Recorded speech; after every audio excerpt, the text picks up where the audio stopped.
They put her hand flat against the glass. They told her she wasn't that kind of member. 3 hours later, 4 soldiers crossed that same lawn in dress blues. They folded a flag into her hands. The whole club went quiet enough to hear the wind in the oaks. She didn't say a word back at the door. She never does. Not when it costs her something. Not when it doesn't. Whitney Cole smiled the whole time she said it. That's the part everyone remembered later. Not the sentence, the smile underneath it. Eleanor Voss stood on the curb in her good navy coat. A manila folder sat under her arm. She had carried it for 11 months without opening it once. 3 hours after the door, 4 soldiers walked across that lawn like the grass owed them nothing. One of them said a dead colonel's name out loud. Then he said hers. By the time he finished, Gordon Pruitt couldn't look at a single person in that dining room. Nobody laughed after that. Not one person. But before any of it, there was just a Tuesday morning. A door. A girl who decided, in under 3 seconds, that Eleanor didn't belong on the other side of it. Let's go back to the start of that Tuesday. Eleanor Voss was 66 years old. She'd lived in Cedar Falls, Ohio, her whole life. 2 streets off Millbrook Road, near the club her husband's family helped fence in 1961. She'd been up since 5:30 that morning. She always was. Her husband, Colonel Raymond Voss, used to say she ran on army time even though she never wore a uniform. He'd been gone 11 months.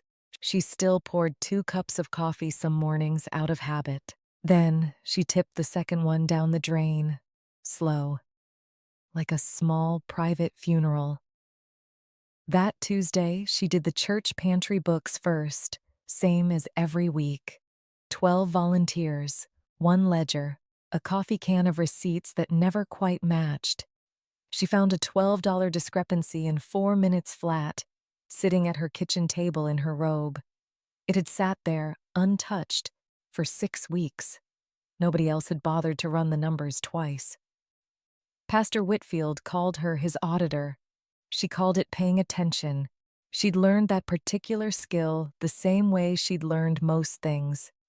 From Raymond, 22 years married to a man who ran supply logistics for half his career. You start reading a column of numbers the way other people read a room. He used to say she could find $1 missing from a house nobody'd counted. He wasn't wrong. He'd taught her the habit almost by accident, early in their marriage. Some nights a shipment wouldn't reconcile, and they'd go over the manifests together at the kitchen table. He'd read the figures aloud. She'd catch the error before he did, more often than not. It was a knack he found more useful than he ever let on to his own quartermasters. She never served a day in uniform herself. But she understood, better than most officers' wives she'd known, exactly what it cost to keep an army supplied honestly. Down to the last crate, down to the last signature, down to the last widow left holding a folder nobody bothered to double-check. She married him in 1998, at 28, in a small chapel 2 counties over, before he shipped out for the first of his 2 combat deployments. She remembered every exact figure from that year. Their first apartment cost $290 a month. His starting pay as a young captain came to just under $3,000 a month before deployment bonuses. She'd kept every one of his old pay stubs in a shoebox in the closet, not out of sentiment exactly, because numbers to her had always been a way of holding on to something real. Raymond earned his Bronze Star with Valor device on his second deployment, 11 years into his service, for pulling 3 wounded soldiers out of a collapsed structure under continued enemy fire. He never talked about it in detail. He mentioned it exactly twice in 22 years of marriage, both times briefly, both times followed by a change of subject. Eleanor learned most of what she knew about that day from a folded citation kept in a drawer, not from him. He retired after 26 years of continuous service, 6 years before he died, at the rank of full colonel. He spent those last 6 years doing quiet things around Cedar Falls that most people never connected to his record. He fixed the church roof himself at 71 years old. Rather than let the congregation pay a contractor $4,000 for a job he said he could do for the cost of shingles, he drove 2 hours each way, twice a month, to sit with a fellow veteran in a VA hospital an hour past retirement age himself, a man with no family left to visit him. He never once raised his voice at Eleanor, not in 22 years, not during deployments, not during the 2 miscarriages early in their marriage that neither of them spoke about often, not during the slow 18 months of his final illness. He'd sit at the kitchen table some evenings near the end and tell her, quietly, the only weapon he'd ever needed in his whole career was patience, and the plain truth laid flat on a table. Those final 18 months had been the hardest of Eleanor's life, harder even than the deployments. At least during a deployment, there was hope of a return. Raymond's heart had begun failing slowly. A diagnosis delivered on a gray Tuesday in a cardiologist's office 2 towns over. Eleanor had spent most evenings of that final year and a half sitting beside his hospital bed, or later.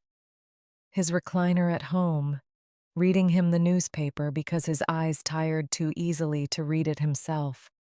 He'd stayed remarkably calm through nearly all of it, the same calm he'd carried through 2 combat deployments, though Eleanor caught him, twice, staring at his own hands in a way that told her he was afraid. In the particular quiet way a proud man allows himself to be afraid only when he believes no one is watching closely. The night before he died, he'd asked her to bring him a legal pad and a pen, insisting on writing something himself rather than dictating it. His hand shook badly enough by then that the words came out uneven. Eleanor never saw what he wrote that night. She only learned, 11 months later, reading the folder by the door. It had been the private note tucked inside his VA request, the one meant only for her. He died 2 days after that, quietly, in the early morning, with Eleanor's hand in his. His last clear words to her, spoken the evening before, were simply, "Don't let them forget what a person's worth, Eleanor. Not the money, the worth." She had carried that sentence with her every day since. Through the funeral, through the 11 months of unopened folders and untouched service flags. Most recently, through a Tuesday morning, a girl half her age had put a hand flat against a glass door. She'd told Eleanor she wasn't the kind of person who belonged there. She thought of all of that, sitting at her kitchen table that Tuesday morning. The $12 discrepancy already corrected, the coffee going lukewarm in her cup. She thought of it again, an hour later, standing on a curb outside a building her family had helped keep standing, being told by a girl half her age that she wasn't the kind of person who belonged there. She got dressed after that. Navy coat, the good one, the one she'd worn to Raymond's funeral and hadn't worn since. She picked it because that Tuesday was the club's spring memorial luncheon, the one where they read the names of members who'd passed that year. Raymond's name was going to be read. She wanted to hear it. Once, surrounded by people who'd actually known him. She carried the manila folder to the car but didn't open it. She hadn't opened it in nearly a year, if she was honest. A man from the VA regional office had mailed it to her with a sticky note that read, "Per Colonel Voss's request, filed 2024, and nothing else." She knew what was inside well enough. She didn't need to look again. The Cedar Falls Country Club sat at the end of Millbrook Road, behind a stand of old oaks. White columns, a green lawn mowed in stripes twice a week. Raymond's grandfather had been a founding member, back when it was 9 holes and a clubhouse the size of a barn. Eleanor and Raymond had paid dues on that membership for 6 straight years after his father passed it down. $1,200 a year, automatic draft, the first of every month, out of the account they'd shared since 1998. Raymond's grandfather, a man named Elias Voss, had donated the land itself back in 1961. 40 acres cut from the family's old dairy farm, on the condition the club never charge veterans a joining fee. That condition had held, quietly, for over 60 years. Memorialized in a small brass plaque near the clubhouse entrance that most members walked past without ever reading closely. Eleanor had read it dozens of times over the years. She read it again in her mind, standing under those oaks. She thought about how strange it was that a family's generosity could get erased so completely from a place's memory in only 2 generations. Raymond's father had been the one to formally pass the membership down, back when Raymond returned from his second deployment. A small ceremony of paperwork, rather than any real fanfare, the kind of quiet handoff that families like theirs preferred over grand gestures. Eleanor remembered signing the transfer forms herself, at that same kitchen table, 20-some years earlier, never imagining a granddaughter of a stranger would one day stand at that club's front door and tell her she didn't belong. Raymond's father had said one thing to her that day, folding the paperwork closed once both signatures were dry. The club, he said, would only ever be worth what the people inside it chose to make it worth. A name on a deed didn't guarantee anyone's decency, only their access. Eleanor had thought it an odd thing to say at the time, almost a warning dressed up as a blessing. She understood it a good deal better now, standing on that curb decades later.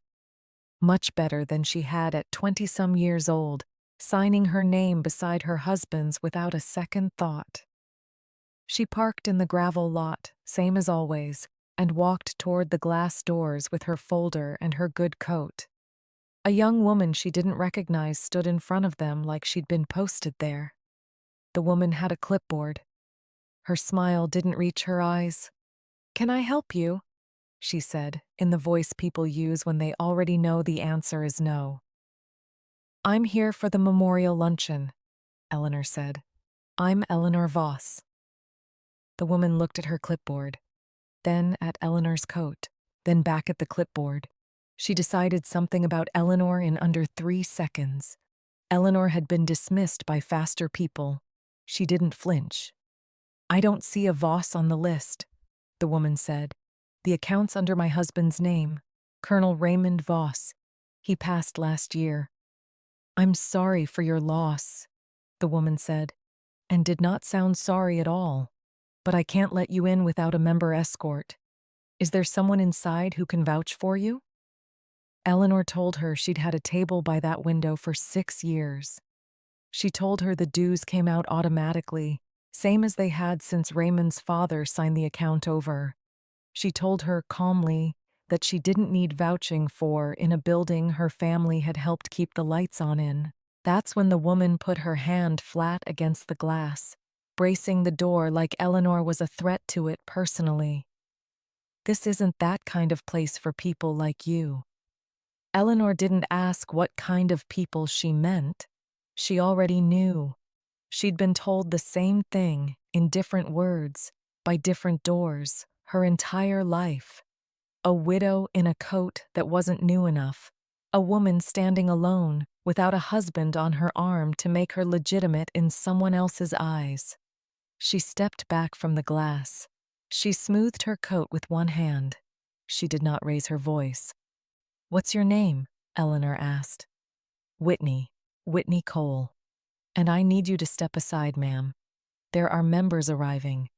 Eleanor stepped aside. She didn't leave.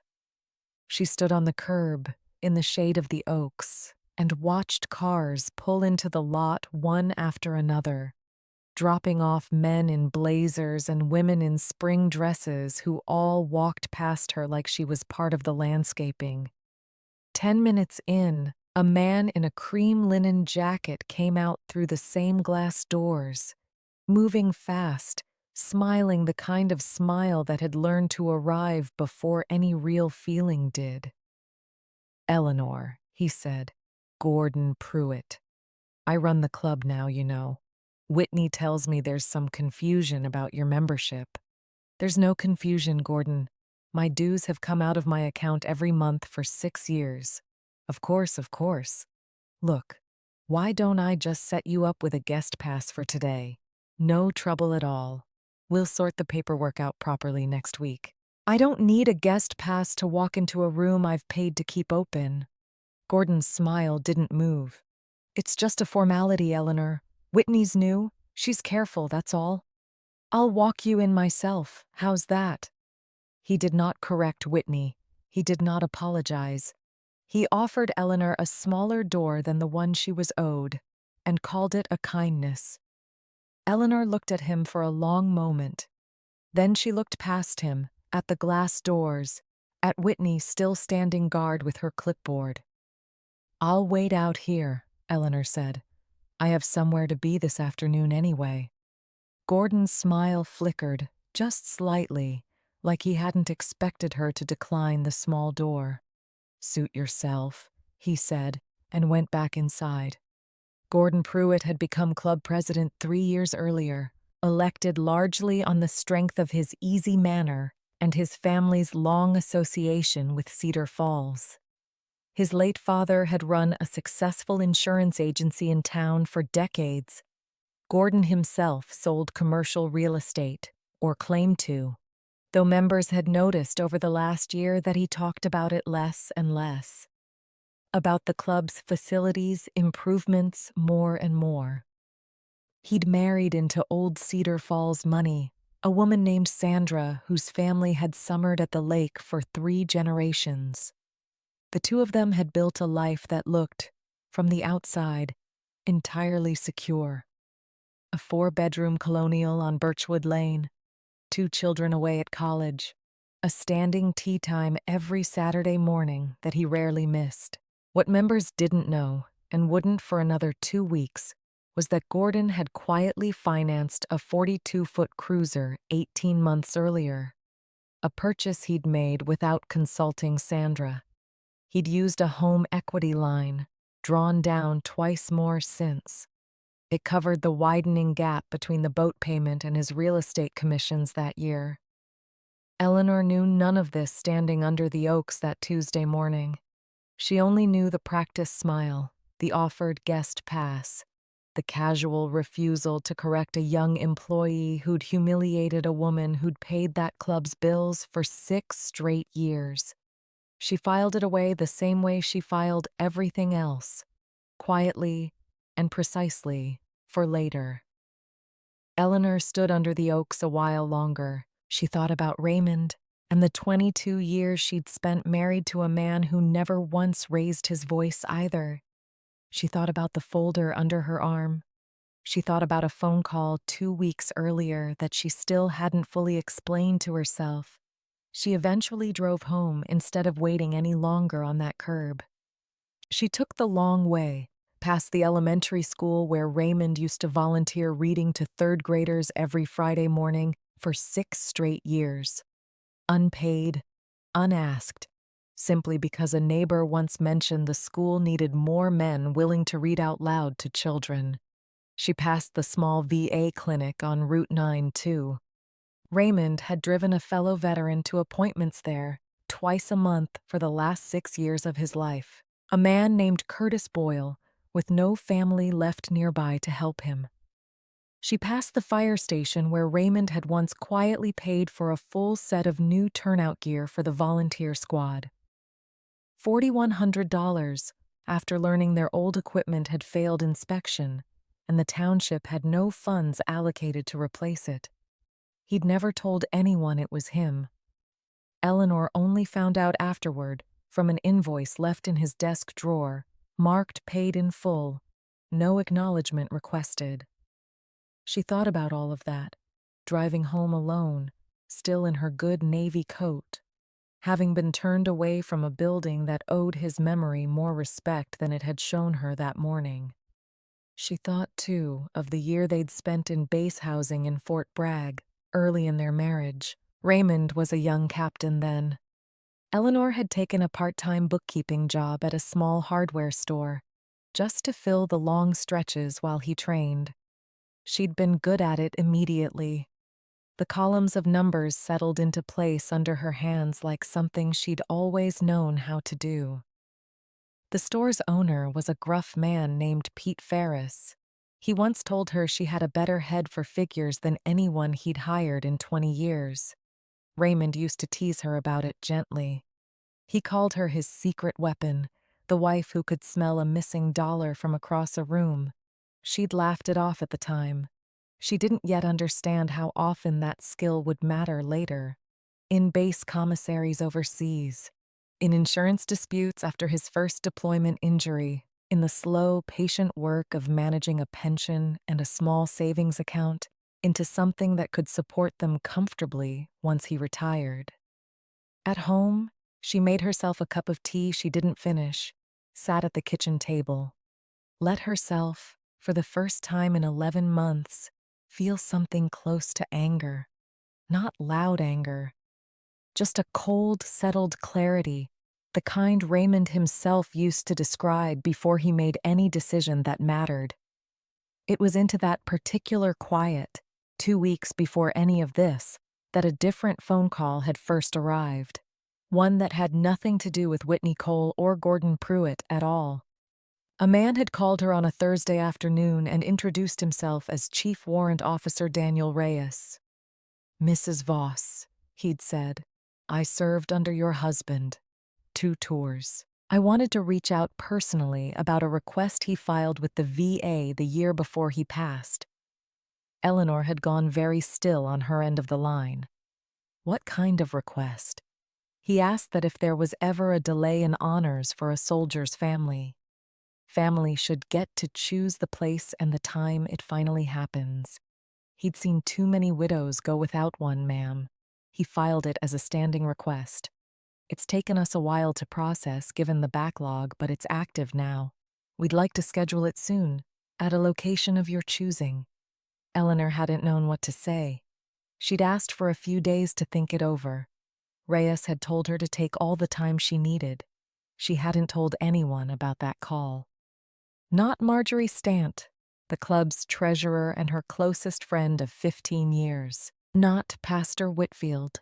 She'd carried it quietly, the way she carried most things, turning it over in her mind at the kitchen table at 5:30 in the morning. Standing on that curb, watching Whitney Cole guard a door against her, Eleanor made a decision. She pulled out her phone and called Reyes back. "Chief Warrant Officer Reyes, it's Eleanor Voss." "Mrs. Voss, have you had time to think?" "I have," Eleanor said. "I'd like it to happen at the Cedar Falls Country Club, on the front lawn, as soon as you can manage it." There was a pause on the line.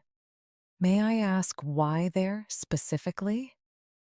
Eleanor watched Whitney Cole turn away another older woman at the door, this one leaning on a cane, and did not answer for a moment. "Because it's time some people there learned who they've been looking past," she said. Reyes didn't ask her to explain further. "I'll see what I can arrange, ma'am. It may take a few days to pull the full detail together properly. Colonel Voss deserves it done right." "Thank you," Eleanor said, and meant it more than she could say out loud. Reyes had served under Raymond during his second deployment, the tour where the Bronze Star was earned. He'd been a young sergeant then, barely 23. It was Raymond who'd pulled him and 2 other soldiers from a collapsed structure under continued fire. An act Reyes had never fully found the words to thank him for while the colonel was alive. When word reached him of Raymond's passing 11 months earlier, Reyes had requested personally to handle the family's file. A small thing, he told himself, compared to what he owed the man. He'd since processed nearly 24 delayed honors requests in his current post. Colonel Voss's was the only one he'd ever felt obligated to see through personally, door to door. He never forgot who had once carried him out of a burning building. He intended to spend part of his own remaining career making sure that debt got repaid.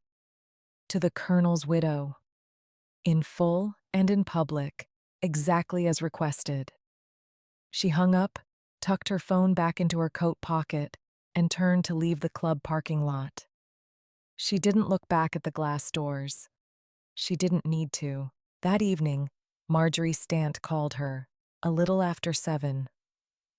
"Eleanor, I heard what happened at the club today. Whitney Cole is telling people you tried to force your way in without a membership." "That's not what happened, Marjorie. I know. I've known you 15 years. I know exactly what happened." Marjorie's voice tightened. "I've actually been meaning to talk to you about something else, and today made me decide to just say it." Eleanor and Marjorie had met 15 years earlier, at a club fundraiser neither of them particularly wanted to attend. They'd been seated together at a table nobody else had claimed. That evening, they discovered something in common.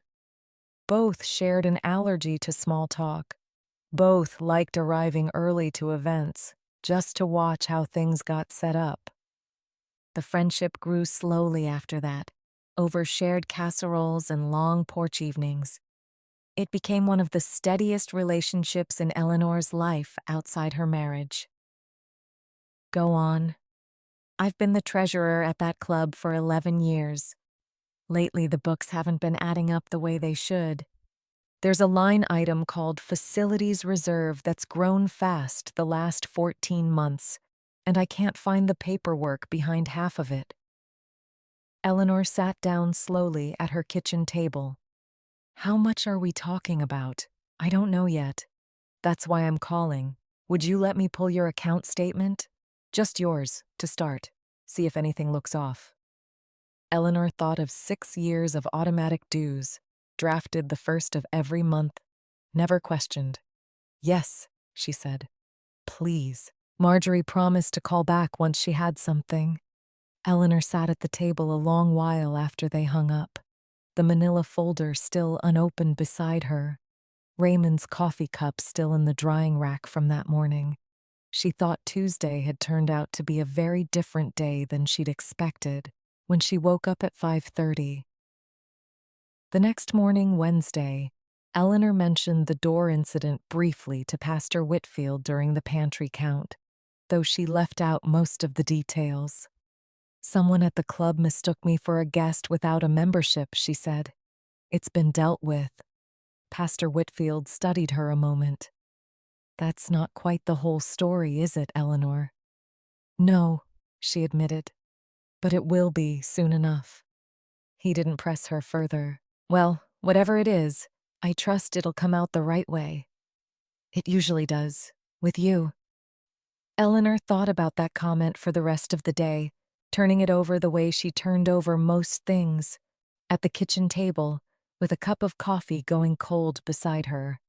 She wasn't entirely sure yet what the right way would look like. She only knew she intended to find it. 2 days later, Marjorie called again, her voice lower this time, more careful. "Eleanor, I found something. Your account's been drawn down, $6,140 over 14 months, moved into that facilities reserve line. It's not authorized anywhere I can find, not by you, not by the board." Eleanor felt something settle in her chest, cold and very still. Who has access to move money like that? Only the club president. Only Gordon. Neither of them said anything for a moment.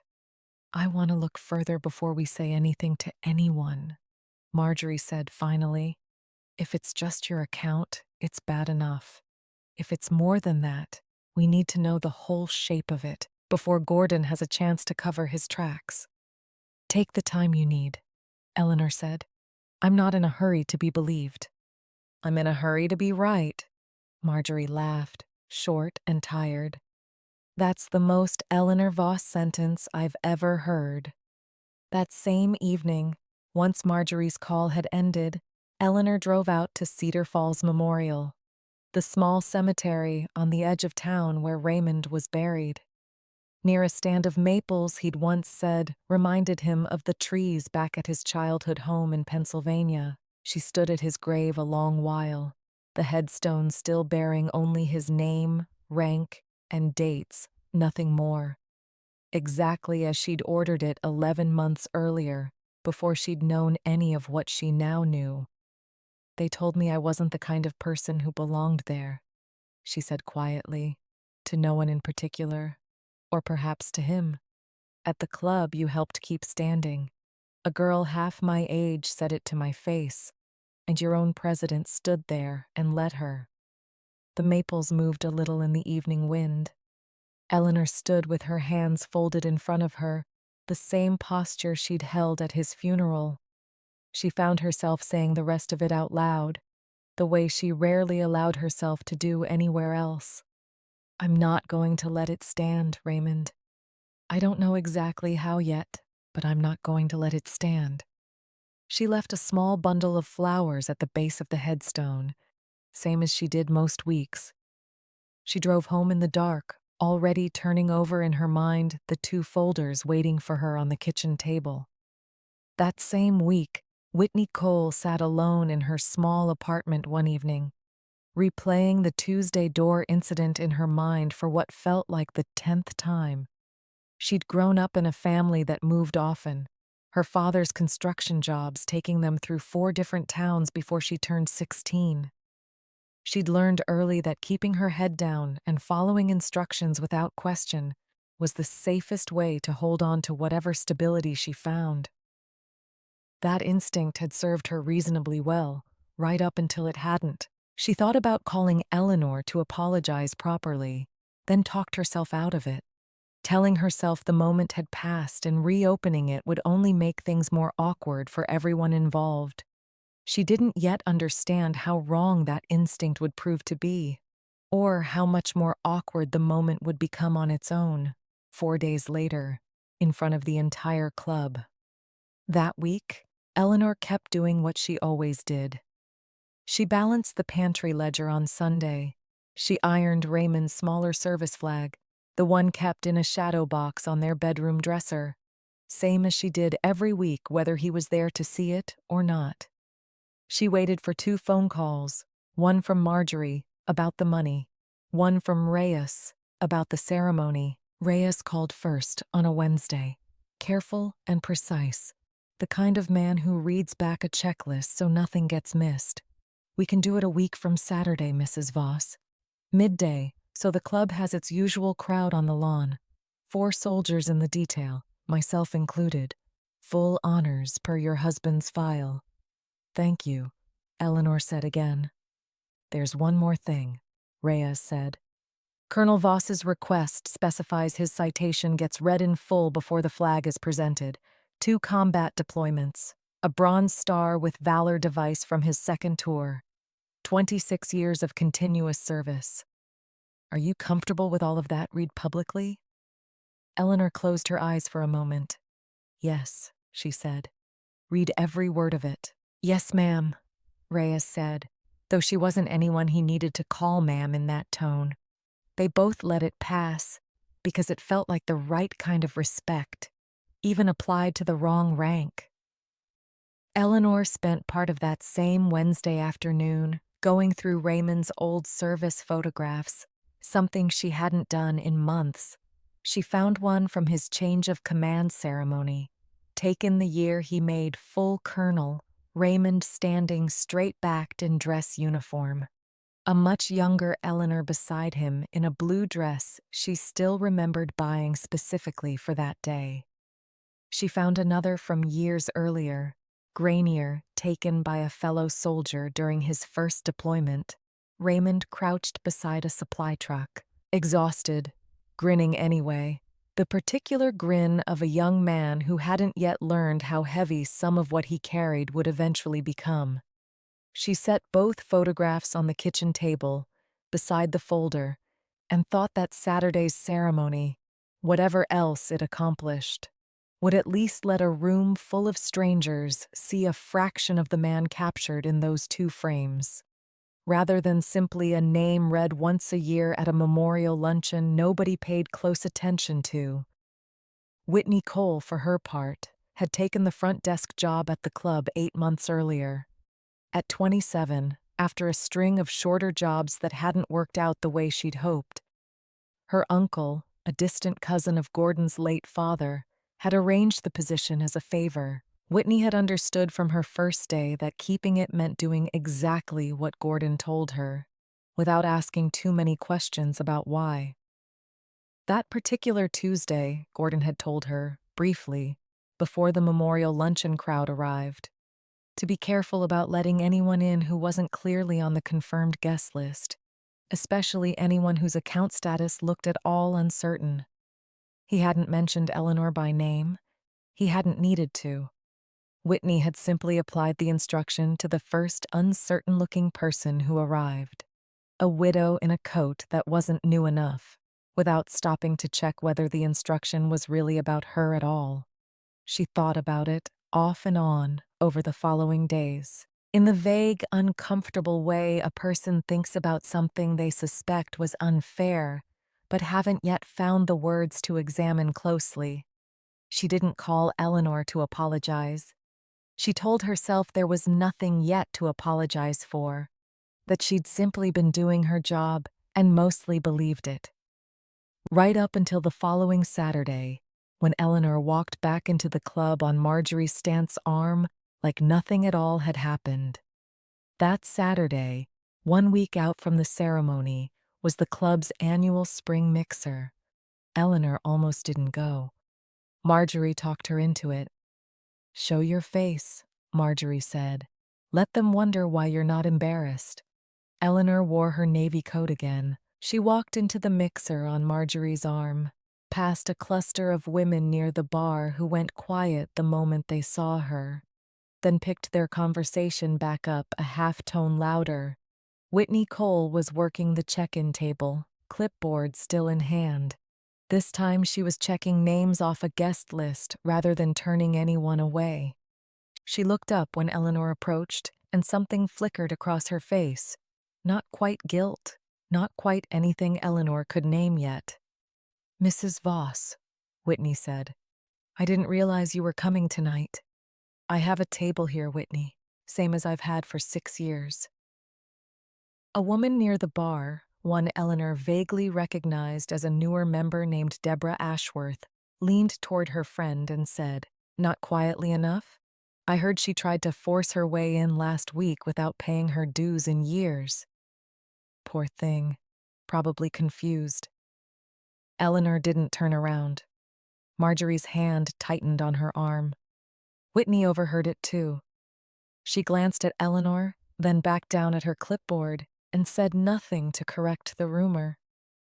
Eleanor watched her jaw tighten slightly, like she was chewing on something she hadn't decided whether to swallow.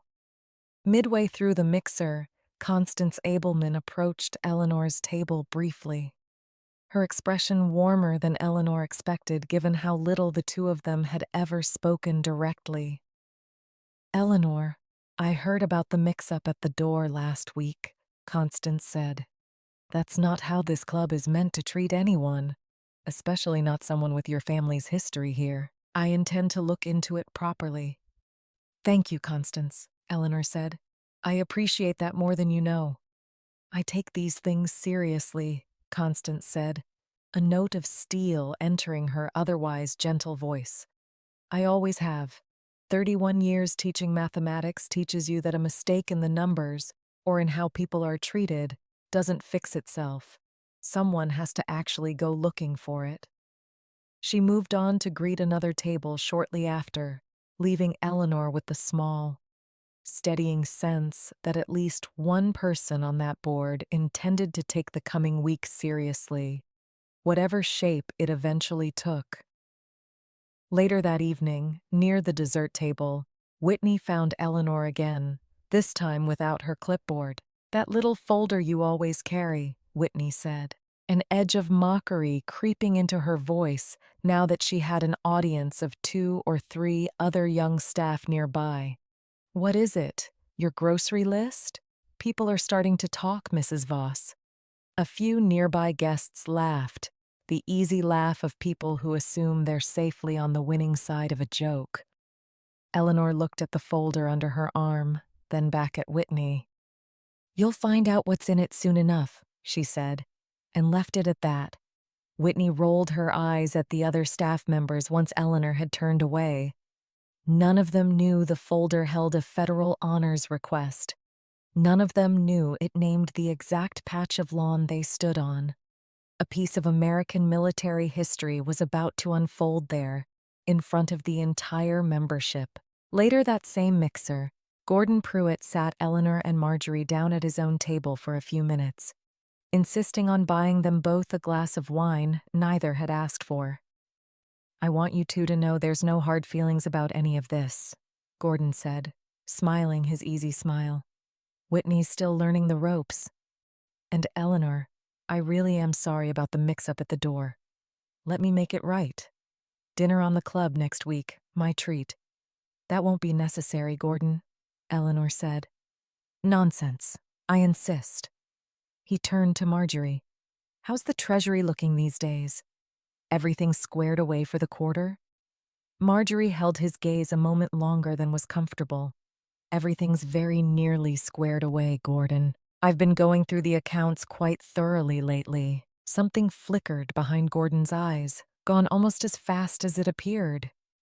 "Good, good. Diligence. That's what I like to see in a treasurer." He excused himself a few minutes later to greet another table. Eleanor watched him work the room, glass in hand. He had no idea. The woman he'd just praised for her diligence was 3 days from handing his own board chair a full accounting of everything he'd taken. "He has no idea," Eleanor said quietly, once he was out of earshot. "None," Marjorie agreed. "That's rather the point, isn't it?" Near the end of that same mixer, Gordon pulled Whitney aside near the coat check. His voice dropped low enough that only she could hear it. "I need you sharper at that front desk," he said. "No more confusion about who's on the list and who isn't. If anyone's account looks even slightly behind, you check with me first, before you let them walk through those doors. Understood?" "Understood, Mr. Pruitt," Whitney said, though something in his tone unsettled her more than the words themselves. "Good. And Whitney, whatever you hear about the Treasury this month, from anyone, that stays between staff and management, not member gossip. Are we clear?" "We're clear," Whitney said, though she had no idea in that moment what Treasury gossip he was even referring to. Only that his grip on her forearm as he said it was firmer than it needed to be for such an ordinary instruction. She thought about that exchange for days afterward, turning it over the way she'd turned over the confusion at the door 2 weeks earlier, without yet having enough pieces to see the whole shape of what her boss was actually asking her to help him hide. The following Monday, Marjorie called Eleanor with the widening scope of what she'd found. "It's not just you," Marjorie said. "There are at least 10 other accounts, all older members, all long-standing families, all drawn down the same way, small enough each time to stay under the board's automatic review threshold. Gordon's been doing this for over a year, spreading it across enough accounts that no single one looked alarming on its own." "How much total?" "I'm still adding it up properly, but conservatively, we're already past $90,000. Eleanor sat with that number for a long moment. "What do we do with it?" Before answering that question fully, Eleanor spent an hour that same evening on the phone with a retired attorney named Harold Voss, a distant cousin of Raymond's who'd handled small estate matters around Cedar Falls for 30 years before retiring the previous spring. She wanted to be certain that whatever happened next, it happened correctly, without giving Gordon any procedural opening to delay or dispute it later. "You understand," Harold told her, "that once Marjorie reports this to the board formally, the club's own bylaws require an independent financial review. You won't need to do anything further yourself, legally speaking. The process, once triggered, runs on its own." "I understand," Eleanor said. I only want to make sure it gets triggered correctly, and that nobody can later claim it was some kind of personal vendetta. From what you've described, it sounds like Marjorie's already thinking the same way, Harold said. Timed reporting, documented findings, no informal warnings to the accused beforehand. That's exactly how it should be done if you want it to hold up. Eleanor thanked him and hung up, satisfied that the mechanism, once set in motion, would run precisely and fairly, without her needing to raise her voice at any point in the process. It was, she thought, very much the way Raymond had always preferred to handle things himself. I've been thinking about that, Marjorie said. I don't want to bring this to the board privately first. Gordon's too smooth, too well liked. If we go to them quietly, he'll find some way to frame it as a misunderstanding, a paperwork error. We'll spend months getting nowhere while he has time to cover it further. So, what do you want to do instead? I want to time it, Marjorie said. I want the truth to land the same day as something Gordon can't spin or smooth over. Something public. Something with an authority behind it he can't talk his way around. Eleanor thought of the ceremony, 5 days away now, scheduled for the club's front lawn at Reyes's careful insistence. Let the ceremony happen first, Eleanor said slowly. Let the honor guard come the way Raymond asked, in its own time, for its own reasons. Nothing to do with Gordon's ledger at all. And when they're there, in front of everyone who's ever walked past me without stopping, that's when the rest of it can come out. Not as a scandal I engineered, as a truth that happened to arrive on the same afternoon. Marjorie was quiet for a moment. You've thought about this. I've thought about very little else, Eleanor admitted. Marjorie told her the findings would be ready by Friday, one day before the ceremony. She'd send them to the board chair's inbox that evening, timed on purpose. That way, no one could later claim the two of them had staged it together. It won't look like a coincidence, Marjorie said. It'll be one. Eleanor almost smiled at that. Raymond used to say the truth doesn't need help. It just needs enough daylight to be seen by. Tuesday evening, Gordon Pruitt called Marjorie directly, something he had never once done in her 11 years as treasurer. Marjorie, I wanted to touch base about the quarterly numbers before Monday's regular meeting, he said. His voice warm and easy, the same tone Eleanor had heard him use at the club's front doors. I know there's always some cleanup needed on the reserve accounts this time of year. If there's anything that looks unusual, I'd rather we sort it privately first, before it goes to the full board and everyone starts asking questions that don't need asking. Marjorie chose her words carefully. I appreciate you reaching out, Gordon. I'm still finishing my review. I'll have everything ready in time for the board to see. Of course, of course. No rush on my end. A pause. You'd tell me, though, wouldn't you, if something looked off? Before it became a whole thing. I always report accurately, Gordon, Marjorie said. That's the job. He laughed, a touch too quickly, and changed the subject to the club's upcoming golf tournament before hanging up a few minutes later. Marjorie sat with her phone in her hand a long moment afterward, certain now, in a way she hadn't quite let herself be before. Gordon knew exactly what was coming and was trying, one more time, to find a quiet door out of it. She called Eleanor immediately after. He just tried to get ahead of it, Marjorie said. Wanted me to bring anything unusual to him privately, before the board sees it.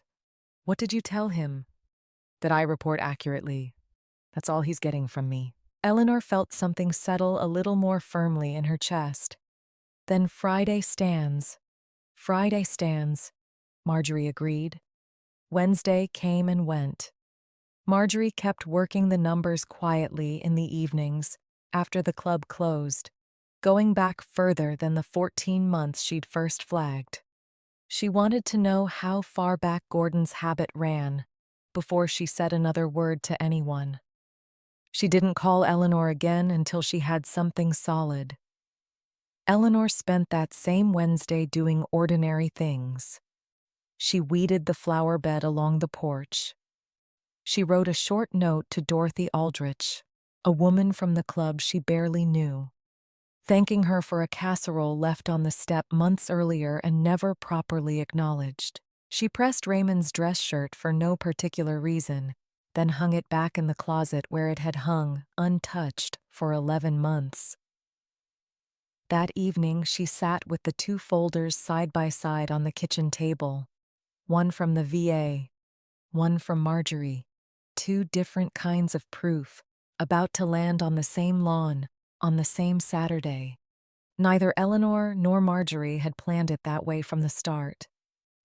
Wednesday night, Gordon sat alone in his home office on Birchwood Lane, going over the marina invoice and the club's vendor files spread across his desk, trying to find some way to true up the numbers before Monday's meeting. He'd transferred another $800 from a different account earlier that week, a stopgap, hoping to buy himself another month before anyone noticed the pattern. Sandra found him there past midnight, still awake, the desk lamp the only light in the house. "You've been strange all week," she said. "Is it the club again?" "Just budget season," Gordon said, closing the folder in front of him a little too quickly.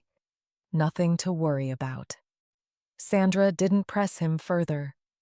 She'd learned, over 18 years of marriage, that Gordon preferred to handle his own worries privately, and she respected that, even as she noticed, without quite naming it to herself, that his privacy had grown heavier and more frequent over the last year and a half.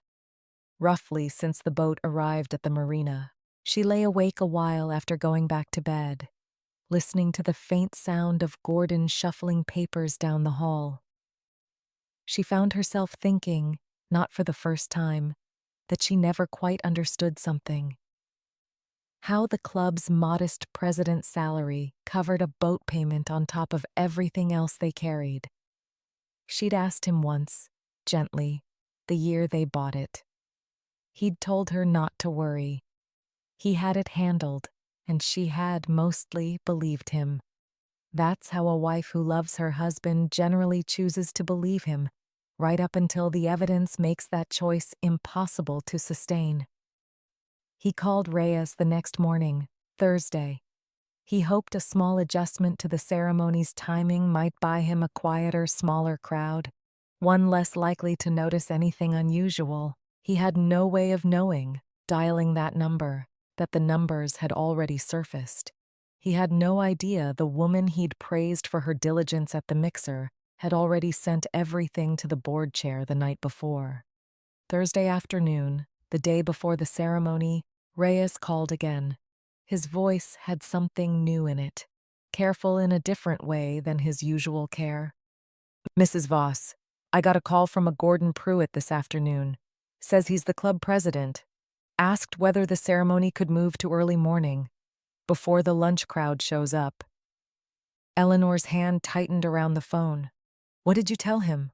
"I told him the family requested standard midday timing. I told him changing it one day out would need a new formal request from the next of kin herself. I didn't offer to pass along his request for him." "Thank you," Eleanor said. "Is there anything I need to do?" "No, ma'am. Just be there tomorrow. Noon, on the lawn." Eleanor called Marjorie the moment she hung up. "He's trying to move it," Eleanor said. Gordon called Reyes directly. "Tried to push the ceremony earlier before the lunch crowd arrives." Marjorie went quiet on the line for a moment. "That tells me something's coming apart for him. He doesn't know I've already sent my findings. Not yet. But he can feel the ground shifting. He's trying to keep the witnesses down to as few as he can manage. He didn't get the chance." "No," Marjorie said. "He didn't." Friday evening, exactly as planned, Marjorie sent her findings to Constance Abelman, the board chair. Constance was a retired schoolteacher. She'd served on the board 6 years. Marjorie said she had a reputation for reading every line of every document put in front of her, twice. Eleanor spent that evening at her kitchen table again. The manila folder sat beside a second folder Marjorie had given her, copies of the drained accounts, laid out side by side. Two kinds of proof, about to converge on the same patch of grass. She slept very little that night.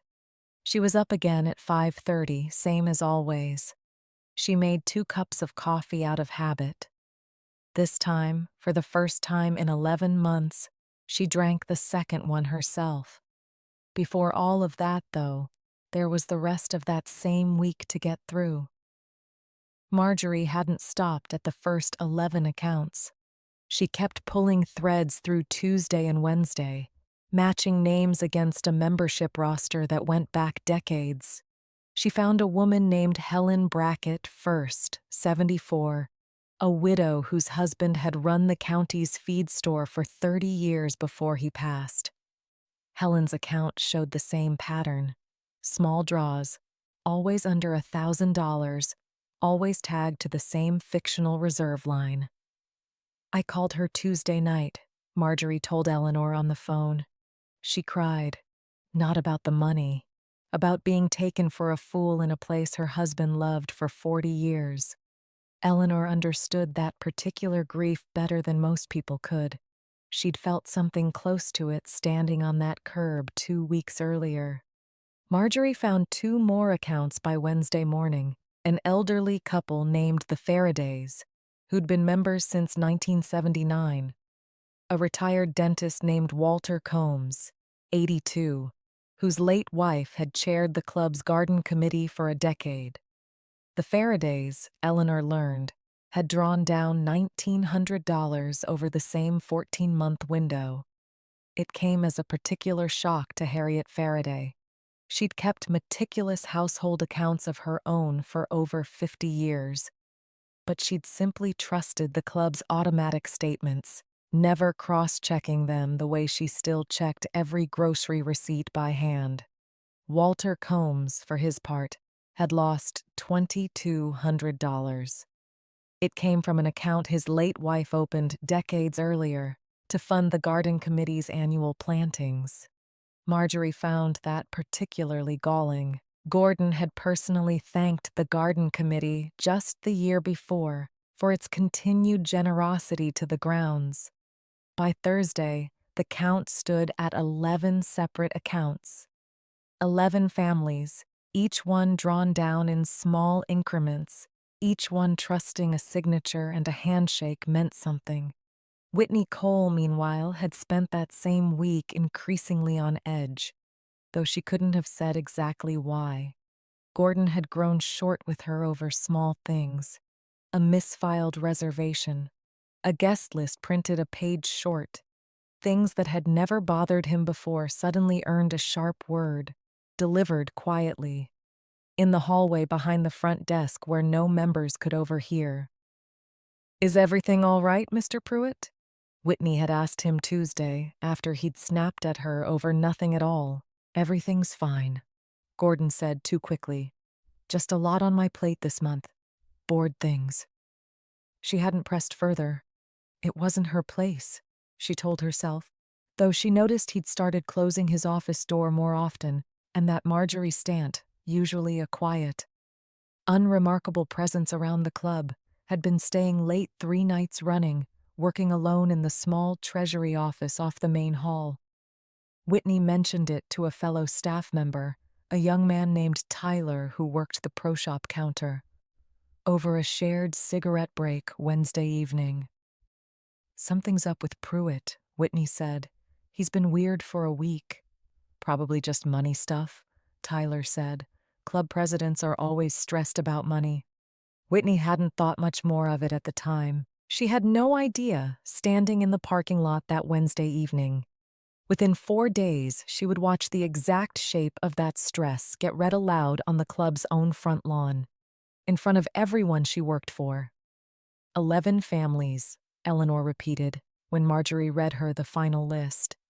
How does a man look 11 widows and old couples in the eye at a Sunday brunch, knowing what he's doing to their accounts? "I don't think he thinks of it that way," Marjorie said. I think he thinks of it as a loan, one he always meant to pay back, right up until the boat payment came due again the next month. What boat? That's the part I haven't told you yet, Marjorie said. Gordon bought a 42-foot cruiser 18 months ago, financed most of it. The payments run just over $3,000 a month. I found the marina invoice mixed in with a set of club vendor files by accident. Eleanor sat with that a long moment. $3,000 a month, drawn quietly from 11 people who trusted him with their dues. Does the board know about the boat yet? Not yet, Marjorie said. That comes out Monday, with everything else. Marjorie kept building the list through the rest of that week. By Wednesday evening, she had names attached to all 11 accounts, a roster that read, "To Eleanor," like a small history of the club itself. The Faradays, married 51 years, both in their 80s, drawn down $1,100 over 10 months. Walter Combs, the retired dentist, $2,200 gone from an account his late wife had opened in 1994.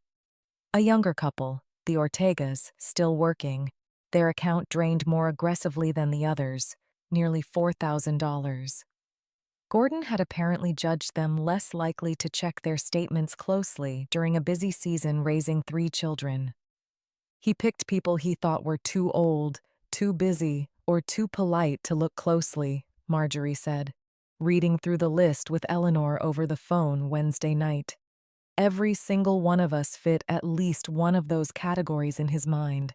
He miscalculated at least twice, then, Eleanor said. You and me. He miscalculated more than twice, Marjorie said. He just doesn't know it yet. At the club itself that same week, a young man named Corey Stant, Marjorie's 19-year-old grandson, worked his usual shift at the pro shop, restringing rackets and hosing down golf carts, entirely unaware of what his grandmother had spent her evenings uncovering. He noticed Gordon Pruitt pacing the parking lot alone on Wednesday evening. Phone pressed to his ear, voice low and clipped in a way Corey had never heard from him before. "Everything all right, Mr. Pruitt?" Corey asked, wheeling a cart past him. "Fine, fine," Gordon said, waving him off without really looking at him. "Just business." Corey thought nothing more of it. He had no way of knowing the man pacing that parking lot was 3 days from losing nearly everything he'd built at that club. He had no idea he himself would stand at the edge of a much larger crowd that same weekend, watching something unfold that would quietly reshape the next several years of his own life. That same Thursday afternoon, Eleanor drove out to see Dorothy Aldrich in person for the first time. Dorothy lived alone in a small brick house off Route 9. A widow's flag of her own hanging beside the front door, faded from years of sun. Come in," Dorothy said, waving Eleanor through the door. "I've got coffee on. I imagine you take yours black, same as most military wives I've known." "You'd be right," Eleanor said, and took a seat at Dorothy's kitchen table. It was, she noticed, nearly identical in shape and wear to her own. Dorothy showed her a framed photograph of her late husband, Walter, in his dress uniform, taken the year he retired from the Navy after 22 years. He passed quiet, Dorothy said. A hospital bed, a chaplain, almost nobody in the room by the time it happened. Most of his old unit had scattered or passed themselves by then. Raymond went slow, Eleanor said. 18 months, near the end. I was there for all of it. I think that's its own kind of hard, in a different way. I always wondered, Dorothy said, if I should have pushed harder for something more. When Walter passed, a real ceremony. People standing up for him one more time. I just didn't know it was something I was allowed to ask for. Eleanor told her then about Raymond's standing request, buried for over a year in a VA regional office until a sticky note and a folder finally brought it home to her kitchen table. She told her any veteran or any surviving family could file something similar. It didn't require a colonel's rank. only the honest paperwork and the patience to see it through. Dorothy went quiet a long moment at that. I might look into that myself one of these days. I'll help you if you'd like, Eleanor said. I have a phone number that's been very useful to me lately. They sat another hour talking about husbands and dues and the particular indignity of being an old woman nobody bothers to look at twice. By the time Eleanor left, the sun was low over Route 9, and she understood, in a way she hadn't fully let herself before, that whatever happened Saturday wasn't only going to be about her. Eleanor thought about the manila folder on her kitchen table. The ceremony was 2 days away. Two entirely separate stories, hers and Gordon's, were about to converge on the same lawn. Neither of them had planned it that way. That Friday morning, before the findings went to Constance, Eleanor finally opened the manila folder. 11 months untouched. She sat at the kitchen table with her coffee going cold beside her and read it front to back. Inside was a single sworn statement, dated 14 months before Raymond died, in his own handwriting, notarized at the VA regional office in Columbus. It named the standing request. It asked, specifically, that any delayed honors for a fellow soldier's family be completed publicly, at a time and place the family chose. Underneath, in smaller handwriting, Raymond had added a private note, meant only for her. Eleanor, if you're reading this, it means I didn't get to walk you through it myself. I've watched too many widows get buried quiet at this club, standing at the back of rooms they helped pay for, treated like guests in their own lives. Don't let that happen to you. Ask for what's yours. 26 years, and I never once had to raise my voice to get a job done right. You won't either. Eleanor read it 3 times. She did not cry. Not exactly. Her hands were unsteady enough that she set the coffee cup down twice before she trusted herself to lift it again. That same Friday morning, before any of the calls came in, Eleanor drove to the church for the weekly pantry count. Same as she did every week, regardless of what else was happening in her life. Pastor Whitfield met her at the side door with his usual cup of instant coffee. "You seem distracted today, Eleanor," he said, watching her run the ledger columns twice instead of her usual once. "A great deal's happening this week, Pastor. Some of it good. Some of it I still don't have words for yet. Well, whatever it is, I trust you'll handle it the way you handle everything else. Quietly and correctly." Eleanor finished the pantry count in 11 minutes, a discrepancy of exactly $4, corrected before she left. Driving home, she thought it was strange how steady small routines could feel in the middle of something enormous. The 12 volunteers never knew, and never needed to know. The woman balancing their grocery receipts was 2 days from standing on a lawn. There, a colonel's honor and a club president's theft were about to collide in front of 80 witnesses. Across town that same Friday morning, Constance Abelman sat at her own kitchen table with Marjorie's report spread in front of her, a legal pad covered in her own neat handwriting beside it. She had read it twice already, once the night before, with the board's attorney on speakerphone. Again, alone at 6 that morning with her coffee going cold. 11 accounts, $94,200. A facilities reserve line that, per the club's own bylaws filed with the state, did not exist as an authorized fund at all. Constance had taught high school mathematics for 31 years before retiring onto the club's board. She was not a woman easily rattled by a column of numbers, but she sat with this particular column a long while, thinking of Gordon Pruitt's easy handshake at every mixer she'd ever attended. She felt something colder settle into her chest than she'd expected. She called the board's attorney back at 7 that morning. "I want this handled correctly," she told him. "Not quietly, correctly. There's a difference. and I intend to honor it. Understood, Constance. I'd recommend the emergency session Monday, as planned. In the meantime, say nothing to Mr. Pruitt directly. Let the process run its proper course. Constance agreed, though she found herself, later that same Friday, watching the calendar with an unusual restlessness, aware that whatever happened at that Saturday ceremony, she would be watching Gordon Pruitt's face very closely for the first time in years. Marjorie herself had her own history at the Cedar Falls Country Club. It made the last 2 weeks harder than she'd let on to Eleanor. Her late husband, a quiet accountant named Robert Stant, had been the club's treasurer before her. She'd inherited the position informally, after his sudden death 9 years earlier.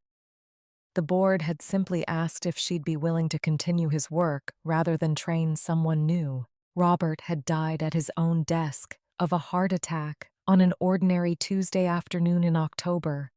Marjorie found him there herself, still holding a pen over an unfinished column of figures. She'd taken the role seriously ever since. Every ledger entry became a small act of loyalty to a man who'd cared, more than almost anyone she'd known, about numbers adding up correctly. Finding Gordon's theft had felt, to her, like a personal failure at first. A lapse in the very vigilance Robert had trained into her over 3 decades of marriage. She'd said as much to Eleanor privately, the week before, in a rare, unguarded moment. "I keep thinking Robert would have caught this sooner," Marjorie admitted. "He had an instinct for this sort of thing I never quite matched." "You caught it," Eleanor told her. "That's what matters, not how fast." "Robert used to say a ledger only lies if you let it," Marjorie said. "I've tried to live by that ever since he passed. I suppose I finally proved him right." "He'd be proud of you," Eleanor said. "Whatever that's worth, coming from me instead of him." "It's worth quite a lot, actually," Marjorie said, echoing, without quite meaning to, words she'd say again herself, months later, on a different evening entirely. Marjorie had held on to that reassurance through the rest of that difficult week. She carried it into Friday evening, preparing to send her findings to Constance. She carried it into Saturday morning, too, walking onto that same lawn beside Eleanor and Dorothy, 3 widows bound, however briefly, by the same quiet theft and the same quiet resolve to see it corrected properly. She called Reyes that same afternoon, earlier than she needed to, just to hear a voice connected to the man who'd written those words. Chief Warrant Officer Reyes.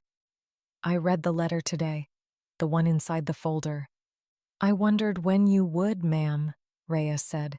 "The colonel wrote a version of that letter for every widow request I've ever helped file since. Not word for word, but close." "How many has that been?" "More than I can count on one hand. He asked me personally, before he passed, to keep an eye on this office's backlog. Said too many of these requests get filed and forgotten." He wasn't wrong. Eleanor turned that over for a long moment. 26 years of service. And he spent the last of it worrying about other people's paperwork. "That's about the size of it, Mrs. Voss," Reyes said. "Man like that doesn't stop being who he is just because his heart gives out." Eleanor asked him then about the exact details of Saturday. The full citation. 2 combat deployments, the first in a conflict she'd followed on the evening news decades earlier, the second overseas 11 years after that. A Bronze Star with Valor device, earned for pulling 3 wounded soldiers out of a collapsed structure under continued fire, 26 years of continuous active and reserve service, a retirement date exactly 6 years before he died. "All of that gets read Saturday," Reyes confirmed. "Word for word off the file." "Good," Eleanor said. "Let them hear every bit of it." "One more detail, ma'am," Reyes added. "We'll have the full honor guard detail present, 4 soldiers including myself, plus a bugler for taps, if you'd like that included." Some families prefer to skip it. It can be difficult to hear. Eleanor considered that a moment. Include it. He earned every note of it. Yes, ma'am. We'll also have a certificate of appreciation from the Department of the Army, signed at the regional level, to present alongside the flag. It documents his full record for family archives. 2 combat tours, the Bronze Star with Valor device, and his final rank at retirement. Full colonel, 26 years to the day. Thank you, Chief Warrant Officer Reyes. For all of it. It's the least this office owes him, Mrs. Voss. Truly. She spent the rest of that Friday quietly. She pressed her navy coat one more time. She polished a pair of shoes she hadn't worn since the funeral. She sat with Raymond's letter a while longer, then placed it back inside the folder. Set the folder by the front door, ready for morning. Late that same Friday afternoon, Dorothy Aldrich called her cell phone. Eleanor, it's Dorothy. I just got a call from Marjorie Stant about my account. I wanted to see if you'd heard anything similar. Eleanor sat down at the kitchen table. I have, Dorothy. What did Marjorie tell you? That there'd been some irregular withdrawals. Small amounts over more than a year. She wouldn't say how much yet, only that the board would be informed soon and that I should expect a call from an auditor. That matches what happened to my account, Eleanor said. $6,140 over 14 months. Dorothy went quiet on the line for a moment. I kept paying our dues after Walter died because it felt like the last piece of him I still had a hand in. And now I find out someone's been quietly stealing from that very account. I'm sorry, Eleanor said, and meant it. Don't be sorry on my account, Dorothy said. Be sorry on behalf of whoever thought old widows wouldn't notice their own numbers. Eleanor found herself almost smiling at that, despite everything. I don't think anyone's going to make that mistake again, Dorothy. I have a feeling we're about to become better acquainted than either of us expected, Dorothy said. They talked another few minutes about the club, about their husbands, about the strange coincidence of 2 widows' accounts, quietly drained by the same man in the same building. Neither of them yet knew what the very next day would bring. A ceremony that would tie both of their stories together in front of the whole membership. Saturday morning arrived warm and clear, the kind of early summer day Cedar Falls got maybe a dozen times a season. Blue sky, a light breeze moving through the oak canopy over the club's front lawn. Eleanor was up at 5:30, same as always. She made her 2 cups of coffee. She drank them both. She dressed slowly and carefully. Navy coat, the good one. One more time. She checked her reflection in the hallway mirror longer than she usually allowed herself. Before leaving, she opened the small jewelry box on her dresser and took out Raymond's wedding ring.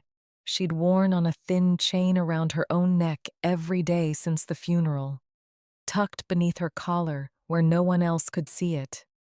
She checked, out of habit, that the clasp was secure, then closed her coat over it and stood a moment longer in the quiet of the bedroom they'd shared for over 2 decades.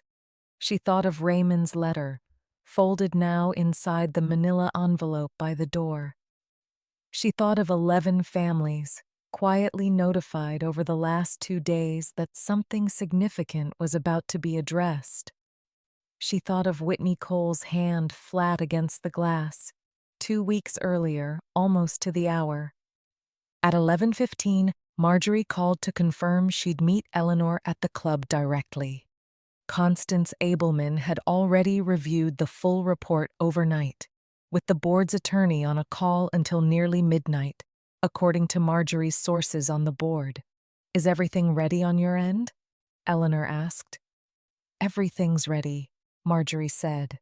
Constance wants to address it Monday, formally, at an emergency session, but I think today's going to make that conversation a great deal easier for everyone involved.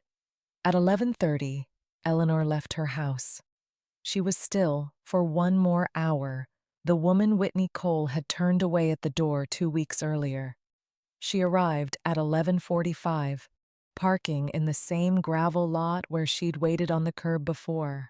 The lawn was already filling with the usual Saturday lunch crowd, members arriving in blazers and sundresses, none of them aware that anything unusual had been arranged for that particular noon. Whitney Cole stood near the entrance again, clipboard in hand, checking names off the regular reservation list. She glanced up as Eleanor's car pulled into the lot, and something in her posture shifted, though Eleanor couldn't have said exactly what. Eleanor walked toward the glass doors, folder under her arm, same as always, though this time there were 2 folders instead of one. She carried them both like they weighed exactly what they were worth. "Mrs. Voss," Whitney said, when Eleanor reached the entrance. Her voice had lost some of its earlier sharpness. "Tables set up on the terrace, same as usual." "Thank you, Whitney," Eleanor said, and walked past her without further comment.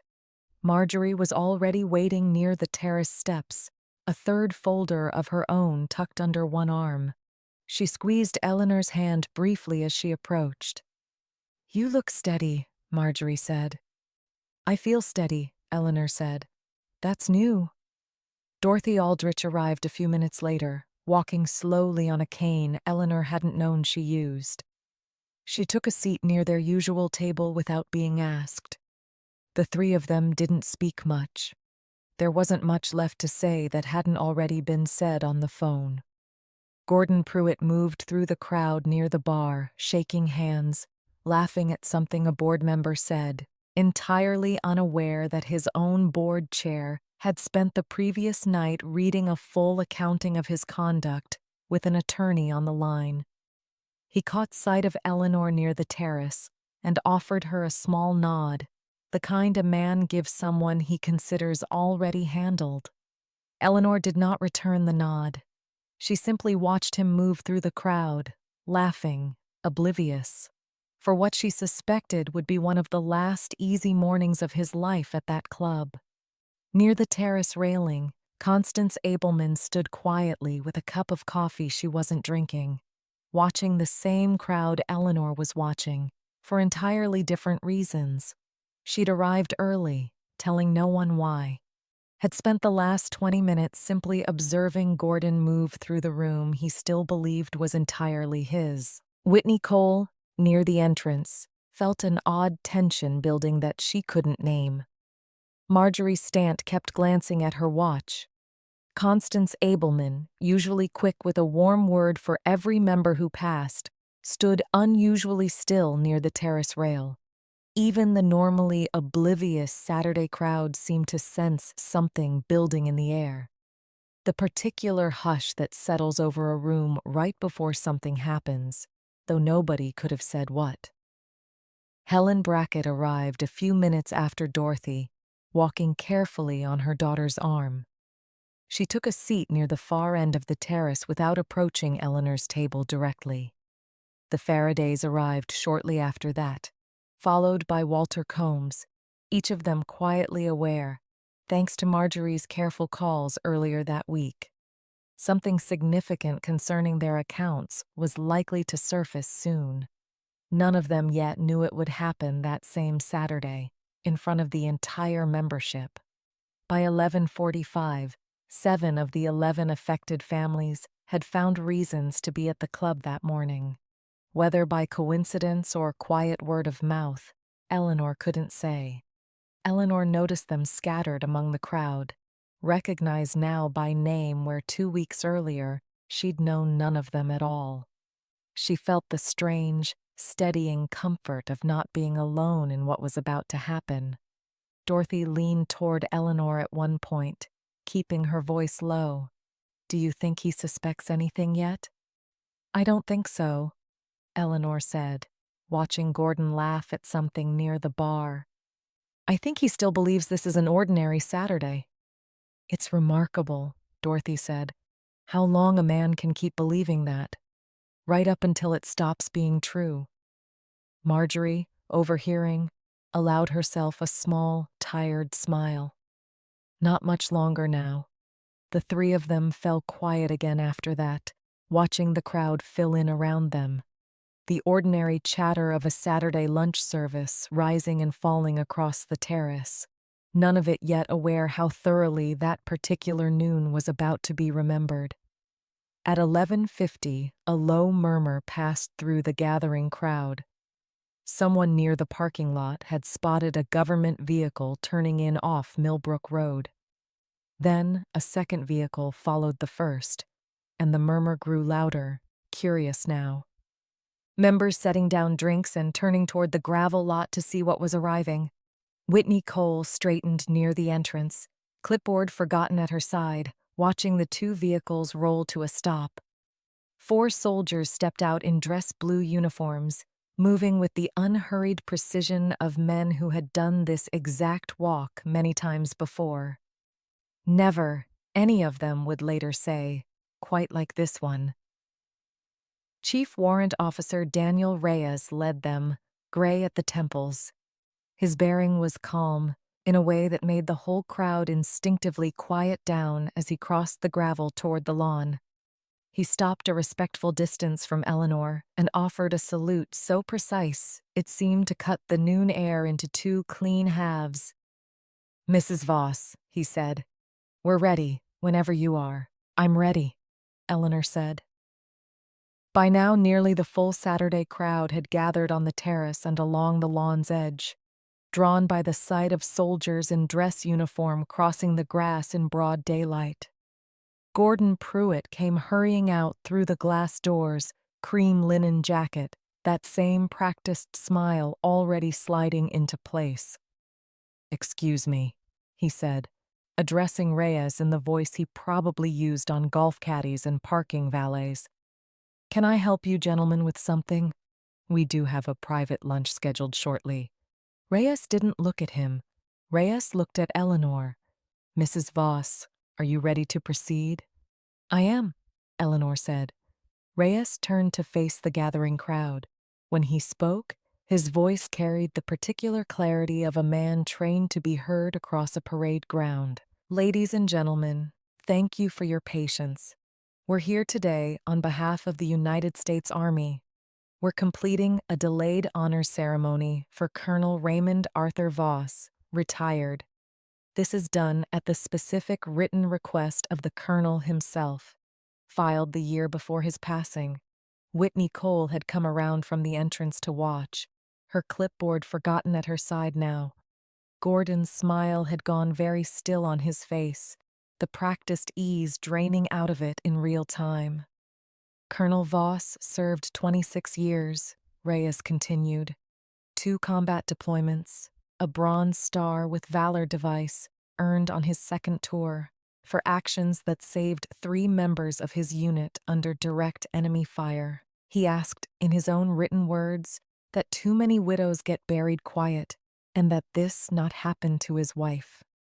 A hush had fallen fully over the terrace now. Even the wind through the oaks seemed to have gone still. "Mrs. Eleanor Voss," Reyes said, turning fully toward her, "on behalf of a grateful nation, and on behalf of every soldier who served alongside your husband, myself included, we present this flag in recognition of his honorable and faithful service." Reyes placed the folded flag into Eleanor's hands. For a moment, neither of them spoke. Eleanor felt the weight of it, that dense, tight triangle of fabric that always seems heavier than cloth should be. She thought of Raymond kneeling over his tomato plants on a Sunday morning. "There you are," she thought. "There you finally are." Reyes stepped back and saluted again. 3 soldiers behind him mirrored the gesture in unison. Somewhere behind Eleanor, on the terrace, a woman began quietly crying, though no one ever learned who. Then Reyes did something that hadn't been part of any script Eleanor had discussed with him. "I understand there was some confusion here last week," Reyes said, his voice still carrying that parade ground clarity, regarding Mrs. Voss's standing as a member of this club. Gordon's face had gone the color of old paper. For the record, Reyes said, the Department of Veterans Affairs conducted a routine verification as part of processing this honors request. That included confirming the family's continued association with any organization named in the colonel's file. Your club was named specifically as the location he requested this ceremony take place. That's precisely because his family has maintained continuous membership and financial standing here since 1998. Eleanor hadn't asked him to say any of that. She'd told him only where and when, never what to say about the club's own conduct. But Reyes, she'd learn later, had served under men like Gordon Pruitt before, in different uniforms, in different rooms. He had no patience left for that particular brand of small borrowed authority. I mention it, Reyes continued, only because it came up during verification. It seemed relevant. A woman turned away from this property, and I believe the words used were, quote, not that kind of person, end quote. She has, in fact, been one of its most consistent and long-standing financial supporters for over 2 decades. Whitney's face had gone white.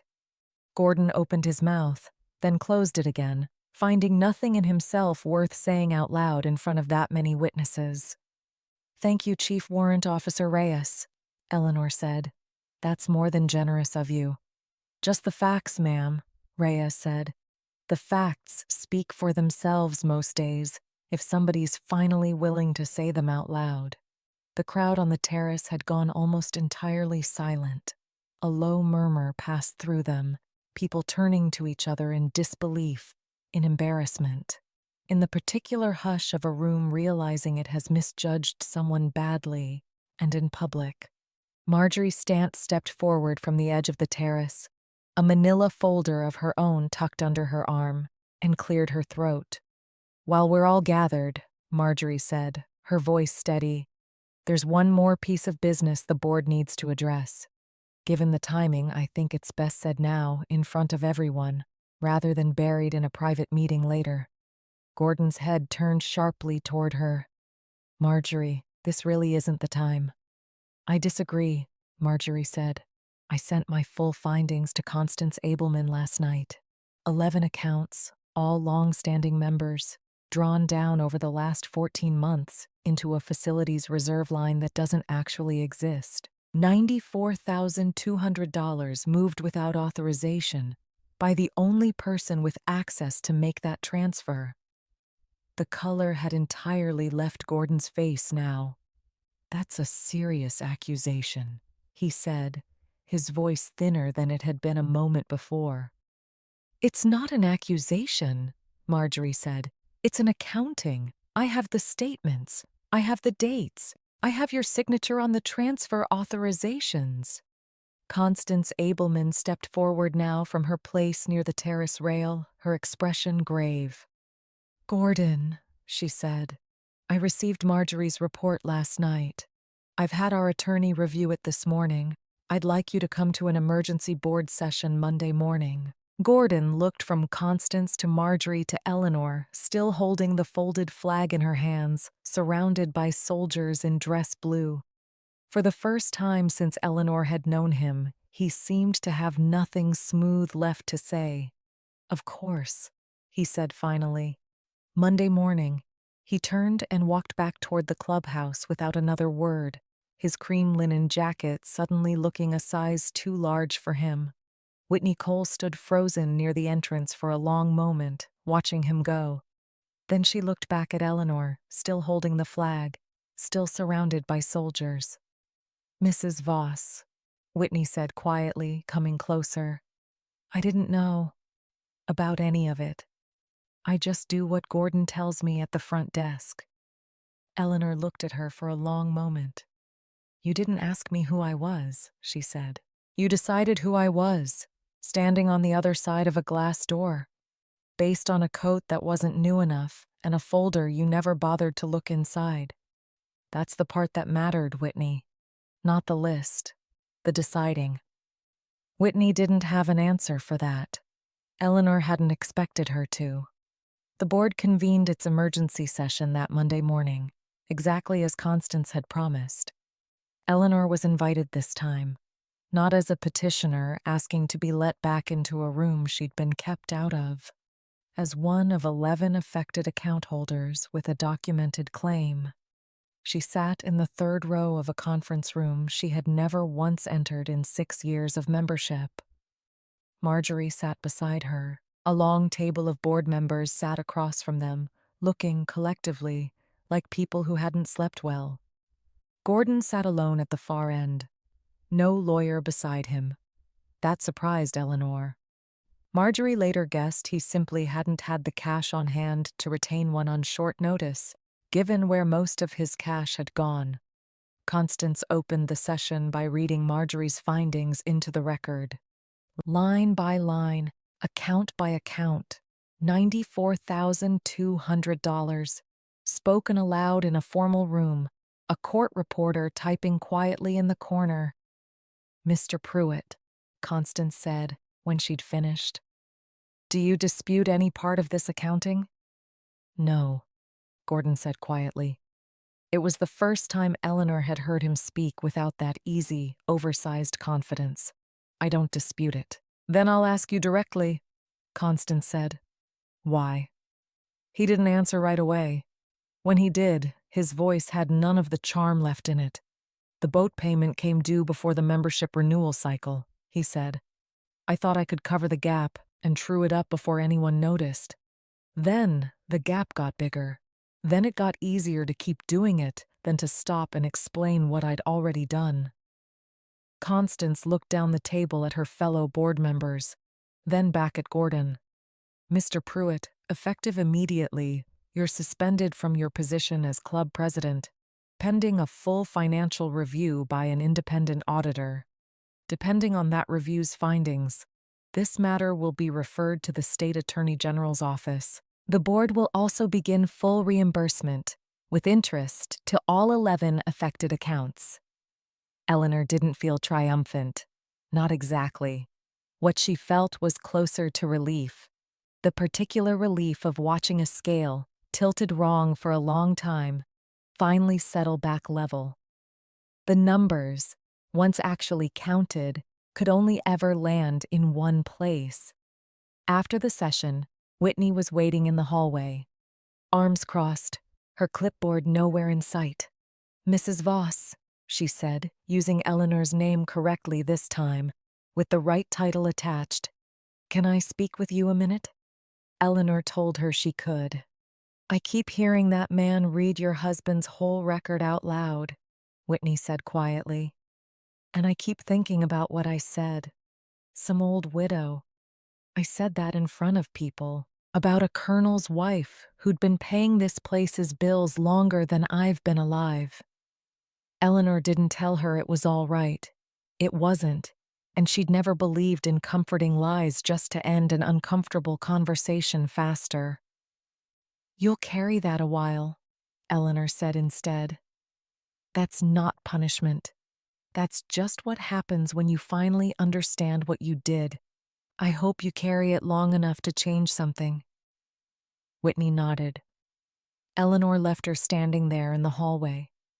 The weeks that followed moved fast, in the particular way institutions move once the paperwork finally starts running the right direction instead of against it. The independent auditor Constance brought in was a sharp, unhurried man named Franklin Otero.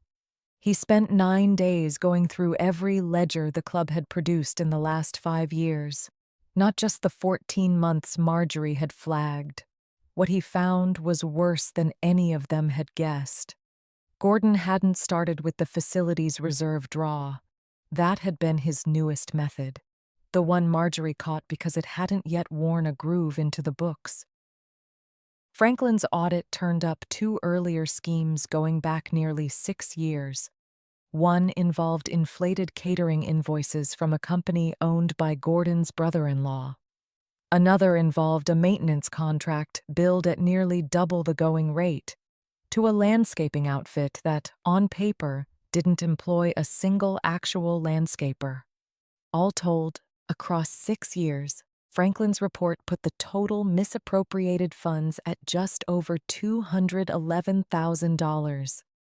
That figure didn't yet include the $11,000 a separate forensic audit would confirm the following Monday. Siphoned from a memorial scholarship fund named for a local soldier who never came home. Eleanor sat with that number a long time when Marjorie told her. $211,000 quietly bled out of a club built by people like Raymond's grandfather. People who trusted a handshake and a signature meant something. The board's decision, once Franklin's report landed, wasn't gentle. Gordon was formally removed from the club's membership entirely, not merely suspended from his role. The board voted unanimously to refer the matter to the county prosecutor's office. 2 months after that ceremony on the front lawn, Gordon was formally charged with felony embezzlement. Eleanor didn't attend his arraignment. She felt no need to watch a man she'd known, distantly, for years, answer for what he'd done in a courtroom. Marjorie went, briefly, out of a sense of duty more than curiosity. She told Eleanor afterward that Gordon had looked smaller in that courtroom than she'd ever seen him look at the club. Eleanor found she believed it without needing to see it herself. She'd gotten what she came for. It had never been about watching Gordon Pruitt suffer. It had been about the 11 accounts, about Marjorie's $94,200 and then Franklin's $211,000, finally counted properly and returned to the people it belonged to. The board authorized full reimbursement, with 4% interest calculated back to the date of each improper withdrawal. Eleanor received a check for $6,140, the exact amount that had disappeared from her account, plus interest, delivered by certified mail with a formal letter of apology signed by every sitting board member. She didn't cash it right away. She sat with it on her kitchen table for the better part of a week, next to Raymond's folder, now moved into a proper file box instead of left loose on the counter. She thought about what to do with money that had been, in its own strange way, a kind of proof. She donated half of it to the church pantry fund, the same one whose books she balanced every Sunday. She told Pastor Whitfield only that it was a gift in Raymond's memory. Nothing more specific than that. He didn't ask. He'd known her long enough to understand that when she didn't elaborate, it wasn't because there was nothing to say. The other half went toward a small headstone addition, a second line beneath Raymond's name and dates, one he'd never requested and never would have thought to ask for.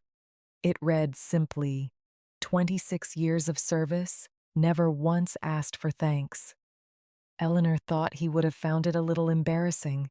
She thought that was exactly why she did it. Marjorie was formally recognized by the board for her diligence, though she told Eleanor afterward the recognition mattered far less than something else entirely. "Do you know the strangest part of all this?" Marjorie said one evening, the two of them on Eleanor's back porch with iced tea and the last of the spring light going soft over the yard. 11 years keeping that club's books, and nobody ever thanked me for getting the numbers right. They only noticed when something was wrong. It took Gordon stealing from 11 widows for anybody to say I'd done my job well. "I noticed," Eleanor said, "for whatever that's worth."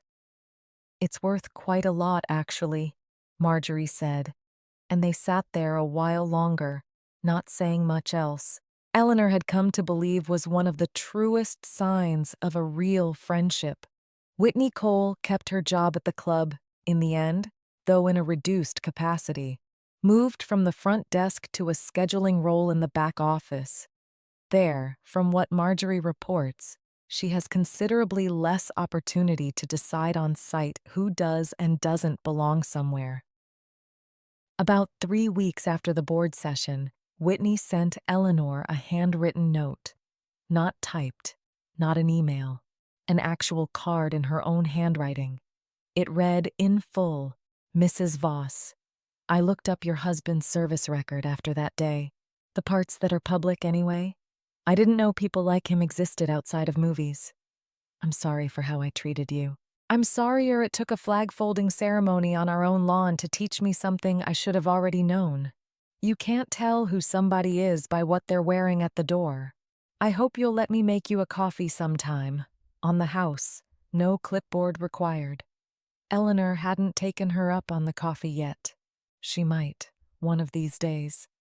She kept the card in Raymond's file box, next to the folder, next to the letter he'd written to a wife he knew. Even then, might need reminding that she was worth defending. About 2 weeks after the board session, Dorothy Aldrich called Eleanor at home. Eleanor, I heard what happened at the club. I wanted to call and say thank you. Eleanor told her she had nothing to thank her for. She hadn't done it for Dorothy, or for any of the other 10 accounts, not directly.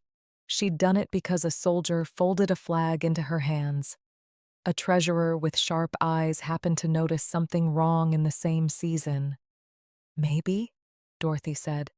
But if you hadn't stood on that curb and waited instead of going home quietly, I don't think Marjorie's numbers would have gone anywhere. I think Gordon would have kept doing what he was doing until there was nothing left in any of our accounts to steal.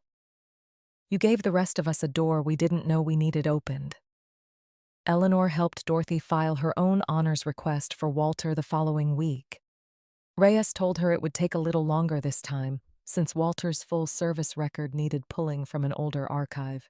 He promised he'd personally see it through. For Dorothy. The same way he had for her. Eleanor went back to the club, eventually. Not right away. It took her the better part of 2 months. She needed that long before she could walk up that gravel drive again, without feeling the ghost of that Tuesday morning press against her chest. But she did go back, on a Sunday in early summer, the anniversary luncheon rescheduled after everything that had happened in the spring. Marjorie sat with her. Dorothy sat on her other side, having by then become something closer to a friend than a passing acquaintance from the mailboxes. Constance was now serving as interim club president, while the board searched for Gordon's permanent replacement. She stood at the front of the dining room and read the names of members who had passed in the last year. When she came to Raymond's name, Colonel Raymond Arthur Voss, United States Army, retired, she paused. A moment longer than she had for the other names. Eleanor understood, without needing to be told, that it wasn't an accident.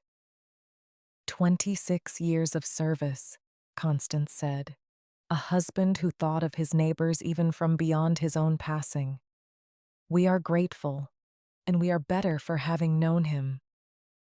Eleanor didn't cry, not really. Her eyes were wet enough that Marjorie reached over and took her hand under the table, without either of them saying anything about it.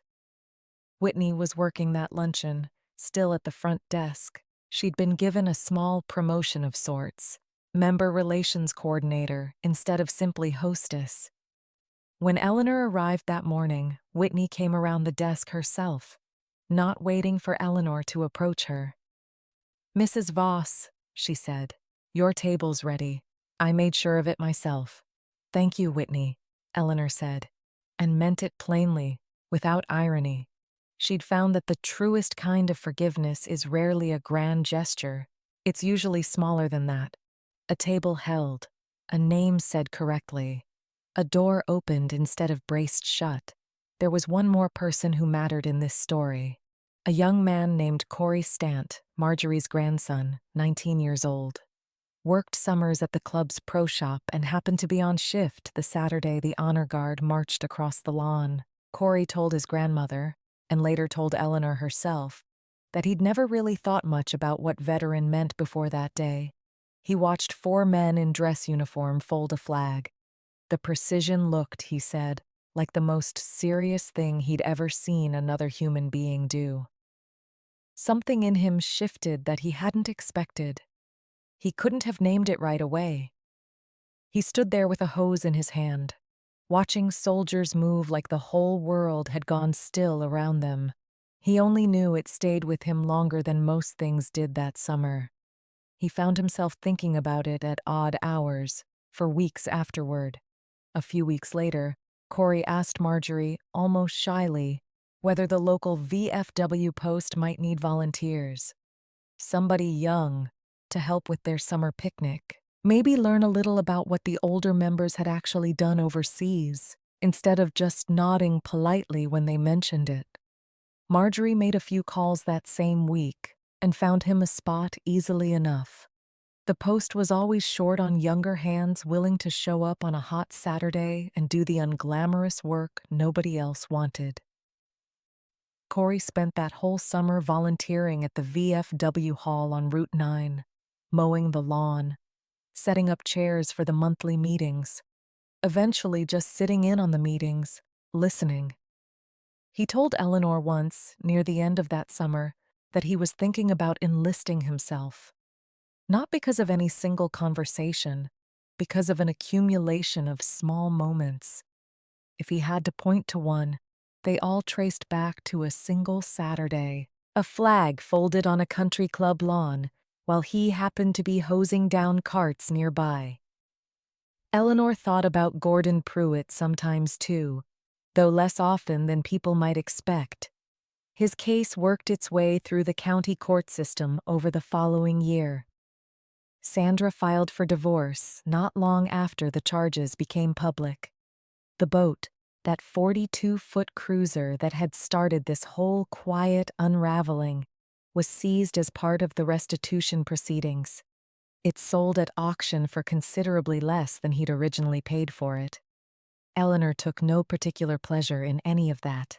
She only noted it, in her own quiet way, as a kind of accounting too. A ledger of a life finally balancing back toward zero. The way ledgers eventually do, whether or not the person keeping them wants them to. She kept a short handwritten letter from Reyes too, sent about a month after the ceremony. Not an official VA form, just a personal note on plain paper, telling her he'd requested and been granted a transfer to a regional liaison role, handling delayed and unclaimed honors cases across 3 counties.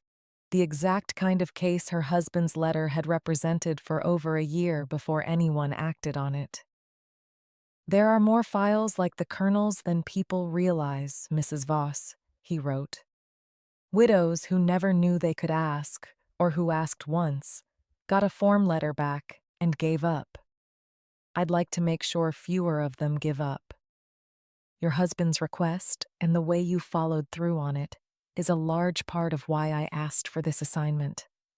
I thought you should know that." Eleanor kept that letter in the file box, too, next to Whitney's card, next to Raymond's original letter, with its careful block handwriting. She still ironed Raymond's smaller flag every Sunday, the one in the shadow box on their bedroom dresser. The larger one, the ceremony flag Reyes had placed in her hands that Saturday morning, sat in a proper display case now, on the mantel in her living room, where she could see it every evening from her chair. Marjorie and Eleanor still had their iced tea on the back porch most evenings when the weather allowed it. Dorothy joined them now, more often than not. The 3 of them had become, Eleanor thought, exactly the kind of quiet, unglamorous friendship that doesn't make for dramatic stories. But it makes for a good life. Sandra Pruitt came by Eleanor's house unannounced one afternoon in late summer, several months after her divorce papers were filed. She stood on the porch steps looking smaller than Eleanor remembered her looking, back at the club, in easier days. She didn't ask for forgiveness on Gordon's behalf. That wasn't hers to ask for, and she seemed to know it. She only wanted to say she was sorry for whatever small part her own silence had played. Not asking harder questions about a boat she'd never actually seen in person, back when asking might still have mattered. "I understand if you'd rather I hadn't come," Sandra said. "I'm glad you did," Eleanor told her, and meant it. "Not knowing isn't the same as wrongdoing, Sandra. I hope you land somewhere steadier than where you started." Sandra thanked her quietly and cried a little on the porch steps before she left. Eleanor let her. Some things a person needs to do standing up in the open air. Eleanor understood that better than most people did. The scholarship fund, in case it matters, was made whole by early autumn. Helen Brackett's forensic audit confirmed Marjorie's $11,000 figure almost to the penny. The county didn't simply demand restitution and let the matter fade. It asked the fund's board whether they wanted to rename the annual dinner to reflect what had happened. They declined. The scholarship had always been named for a soldier who died young. The point of it was never Gordon Pruitt's theft. The point was the students who needed it. That fall, for the first time in 5 years, an actual catered dinner was served at the Veterans Day Assembly, paid for honestly. 2 new names were added to the list of students receiving the award. One was a 19-year-old headed to a state university on a full ride. The other was a young woman enlisting in the Air Force the following spring. She told the local paper, in her own words, she wanted to make sure nobody ever had to fight this hard just to be seen the way she deserved. Eleanor read that quote 3 times when it ran in the paper. She thought of Whitney Cole's hand flat against the glass door weeks earlier. She thought that perhaps, in its own roundabout way, something good had finally worked its way loose from something that started small and casually cruel. Eleanor went back to the pantry ledgers the Monday after the ceremony, same as she always did. 12 volunteers, 1 coffee can of receipts, and she found another small discrepancy that week. $9 this time, sitting quietly in a column nobody else had thought to double-check. She fixed it in about 3 minutes, the way she always did. Eleanor Voss, Pastor Whitfield said when she told him, "The Lord made you an accountant and a soldier's wife in the same lifetime, and I don't think that was an accident." Franklin Otero, the auditor, sent Eleanor a short note of his own once his final report was filed. He told Constance he rarely did that, for a family member rather than the board itself. He wrote that in 30 years of forensic work, he'd seen plenty of theft uncovered by lawyers, by regulators, by pure accident. He'd rarely seen it uncovered by a woman who simply refused to stop asking why her own numbers didn't add up. Eleanor kept that note too, tucked into the same file box. It grew a little fuller every season, with letters from people she'd never expected to hear from. A widow's thank you. A treasurer's quiet grief turned into recognition. A soldier's promise to keep chasing down other forgotten files. A young woman's small, defiant promise to be seen. Some evenings, sitting with the ceremony flag on the mantel across the room, she thought Raymond would have found all of it a little overwhelming. Too much fuss, he'd have said, for a man who only ever wanted the numbers to come out right. But she thought he would have understood it too, in the end. The numbers had come out right precisely because somebody finally cared enough to count them properly. In public. In full view of everyone who'd once looked past her. She keeps that folder in a box on the shelf beside Raymond's photograph now. Some debts don't get repaid. They just finally get counted.